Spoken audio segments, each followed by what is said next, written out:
भगवान श्री कृष्ण जी के अनन्य भक्तों को अनंत सादर प्रणाम। आज दिनांक 29 जुलाई 2024 है। आओ हम सब तेलुगु भाई बहनों के साथ मिलकर तेलुगु भाषा में श्रीमद् भगवद गीता के अध्याय 2 के श्लोक 50 का यानी मंत्र 50 का यानी भगवान की व्यवस्था का अध्ययन करें कि प्रभु जी ने हमारे लिए क्या व्यवस्था की है। आइए सबसे पहले हम शुरू करते हैं हरि भक्ति के जाप के साथ।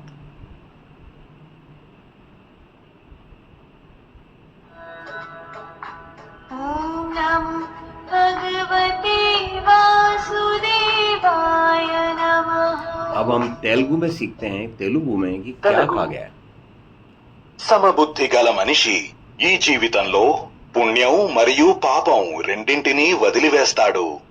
అందుకే నీవు యోగ మార్గాన్ని అనుసరించు. ఎందుకంటే కర్మలలో సామర్థ్యం కలిగి ఉండడమే యోగము. आओ अब हम इसको मूल संस्कृत भाषा में सुने। बुद्धि युक्तो जाति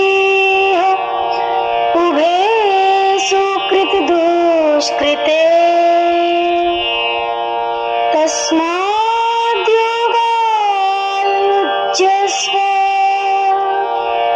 योगः कर्मसु कौशलम्। बुद्धि युक्तः जहाति इह उभे सुकृते दुष्कृते तस्मात् योगाय युज्यस्व योगः कर्मसु कौशलम। आइए हम इसको वापस तेलुगु भाषा में समझें कि क्या कहा गया है। సమబుద్ధి గల మనిషి ఈ జీవితంలో పుణ్యం మరియు పాపం రెండింటినీ వదిలివేస్తాడు. అందుకే నీవు యోగ మార్గాన్ని అనుసరించు. ఎందుకంటే కర్మలలో సామర్థ్యం కలిగి ఉండడమే యోగము. आओ हम इसको संगीत की भाषा में समझें।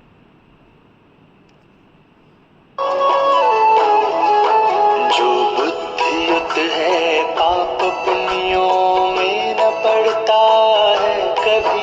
बन योग युक्त है योग की यह कर्म में कौशल सभी.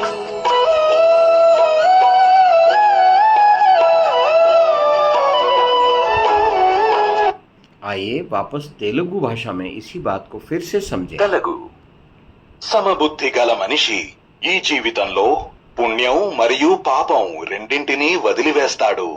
అందుకే నీవు యోగ మార్గాన్ని అనుసరించు. ఎందుకంటే కర్మలలో సామర్థ్యం కలిగి ఉండడమే యోగము. योगमु पूर्णाहुति।